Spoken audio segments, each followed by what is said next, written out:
साड्या तर आपण भरपूर घेतो, खूप खरेदी करतो, पण काही साड्या अशा असतात त्यांचं महत्त्व खूप अनमोल असतं. तशीच ही साडीचं देखील आहे. इंदूरची शासक महाराणी अहिल्याबाई होळकर यांच्या काळात सुरू झालं. राणीने राजघराण्यातील व्यक्तींसाठी आणि खास नातेवाईकांना भेट देण्यासाठी ही साडी बनवून घेतली, ज्यामुळे तिला राजेशाही मान्यता मिळाली. तेव्हापासून महेश्वरी साड्या त्यांच्या उत्कृष्ट दर्जा, नाजूक डिझाईन आणि सुती व रेशमी धाग्यांच्या अनोख्या मिश्रणामुळे खूप प्रसिद्ध झाली आहे.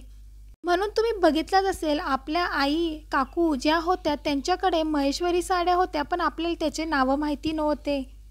आपण फक्त एकच म्हणतो काठापदराची साडी, पण त्या साडीचे आपल्याला नाव किंवा कपडा कोणता हे माहिती नसते. आता महेश्वरीमध्ये सिल्क साडी, कॉटन साडी असे बरेचसे प्रकारामध्ये आता महेश्वरी साडी उपलब्ध आहे.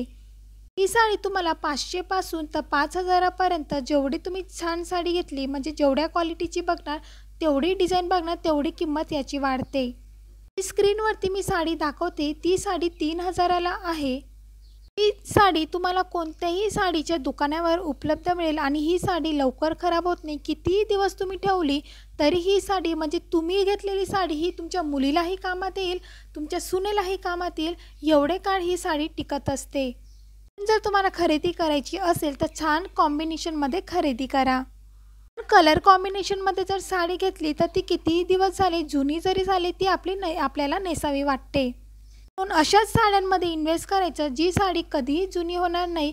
तशीच ही महेश्वरी किंवा कोणत्याही कॉटनच्या साड्या तुम्ही घेतल्या, काठापदराच्या साड्या घेतल्या, त्यांची फॅशन कधीही जात नाही. जसे की पैठणी साडीची देखील फॅशन कधीच जात नाही. पैठणी साडी जर जुनी झाली तर तिचा आपण ड्रेस शिवू शकतो किंवा तिची आपण सहावारीची नऊवारी साडी देखील बनवू शकतो.